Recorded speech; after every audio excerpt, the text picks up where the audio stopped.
Divided World, Divided Class. Global Political Economy and the Stratification of Labor under Capitalism. By Zak+Cope. Second edition. First edition published in 2012 by Kurz Blebedeb. Second edition in 2015. Read by Dessalines. Dedicated to my daughter, Awibe, with all my love. Preface. In Belfast, where I have lived all my life, there is a saying, quote, "You can't eat a flag for breakfast."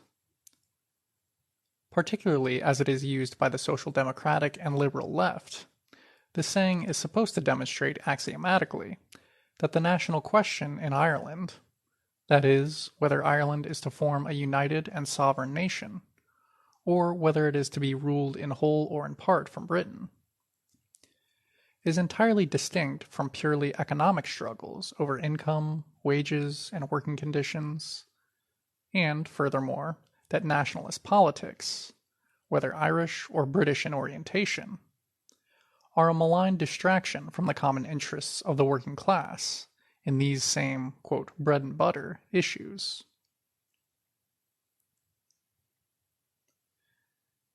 In truth, however, the saying has been little more than a folksy rationalization and justification for firmly unionist British nationalist politics with a, quote, left veneer. The ethnically segregated and segmented workforce in Northern Ireland has traditionally been dominated economically, politically, and organizationally by a Protestant and Unionist working class. Relative to its Catholic counterpart, this population historically occupied all of the best jobs with the highest wages, lived in better houses, attended better schools, and could count on better life opportunities as a result. Most significantly, the Protestant working class, of British settler colonial descent, could rely upon a political dispensation which the disenfranchised, gerrymandered, and oppressed Catholic working class could not. Thus ignoring or deliberately obscuring how national politics have impacted the conditions of working class life in Northern Ireland meant, and still means, to adopt a not-so-implicit British nationalist frame of reference.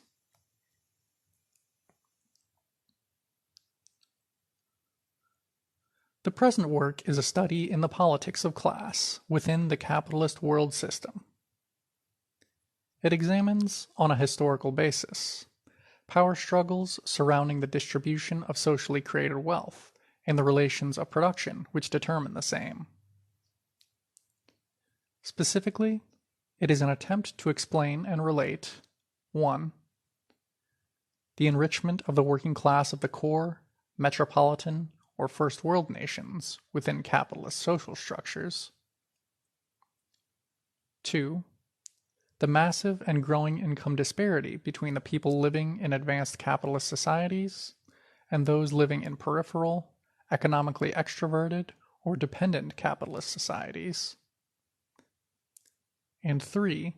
The widespread racism, ethnic chauvinism, and xenophobia pervading first world society today. In doing so, we hope to elucidate both how issues of class shape, quote, the national question, boundaries of national self-determination in any given case, and also how nationality has come to impact class relations on a world scale.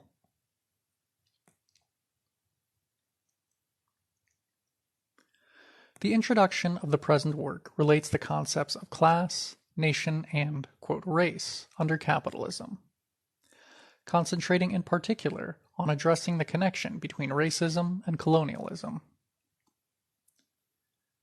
It also clarifies the meaning of those terms used throughout the book that are essential to a scientific understanding of the present international class structure. Part 1 of the book considers the development of an ascendant section of the working class out of the unequal international relations formed within the capitalist system.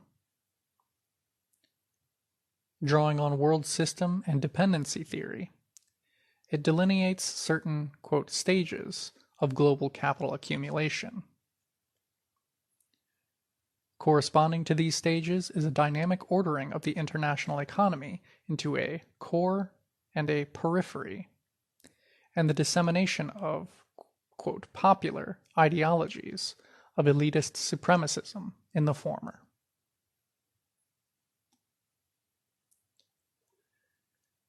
Establishing as fact the embourgeoisement of the working populations of the rich countries, we argue that these populations have become materially accustomed to accepting the capitalist system and those forms of national chauvinism created in the course of its global expansion. Chapter 1 argues that during the initial mercantile stage of capital accumulation, the transition to bourgeois hegemony at the core of the New World system is rendered relatively gradual and peaceful through the creation of a dependent periphery.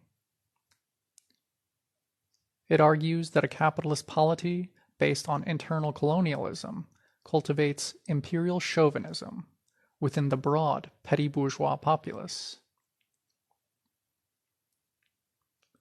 Chapter 2 argues that competitive capitalist industry in Europe brings colonialism in its wake. In the colonial situation, European settlers, employers, soldiers, and officials confront a perennially subjugated non-European population, and racism is thereby encouraged. Chapter 3 argues that monopoly capitalism necessitates imperialism, which relies upon social chauvinism to function. This chapter elaborates on the historical origins of the labor aristocracy as a section of the ineluctably international proletariat, provided with economic and political benefits that have helped secure its allegiance to the imperialist status quo. This chapter introduces the concept of social imperialism and examines its currency in the era of the First World War and the Second International Workingmen's Association. The fourth chapter argues that the reconstitution of the imperialist system on the basis of the overall global hegemony of US-based monopoly capitalism after World War II requires state welfarism and consumerism in the core nations, thus fostering the ideology of First Worldism. This chapter details the economics of global imperialism and shows that after the Second World War, the labor aristocracy is effectively, quote, nationalized. That is, the entire working class of the imperialist nations is subsumed into the richest fraction of the world petty bourgeoisie. This chapter also addresses how the increased economic significance of immigration to this stage of capital accumulation has been managed according to a mutual need on the part of monopoly capital and the labor aristocracy to maintain black and ethnic minorities in a state of marginality and low-wage conditions.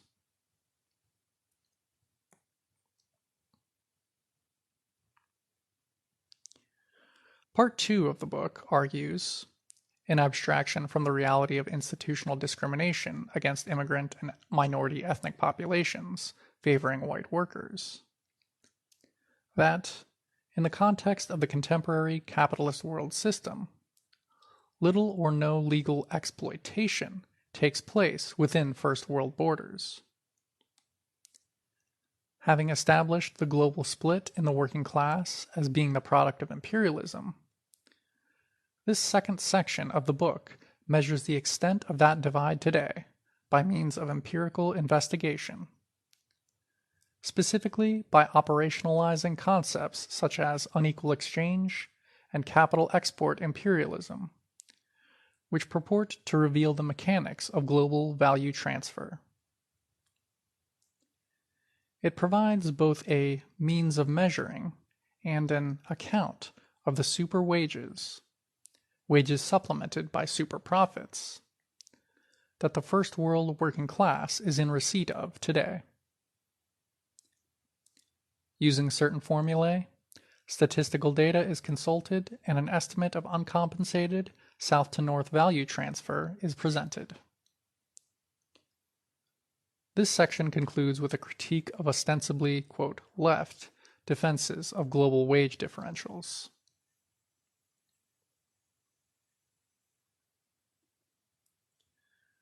Divided World, Divided Class ends with a brief overview of the pro-imperialist politics of the labor aristocracy. In relation to the book as a whole, this section provides a broad political sociology of the labor aristocracy by way of historical example, concentrating on the political trajectory of the working class in Britain, the USA, and Germany. The conclusion to this final section links the politics of the labor aristocracy to the growth of fascism, and infers that a pro-imperialist working class may be both unable and unwilling to forestall it.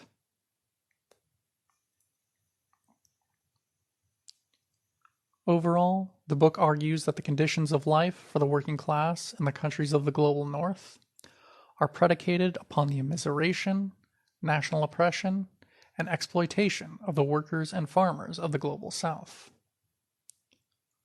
On a world scale, nationality modifies class relations so that, in a very real sense, workers in the rich countries really do eat flags for breakfast. End of preface.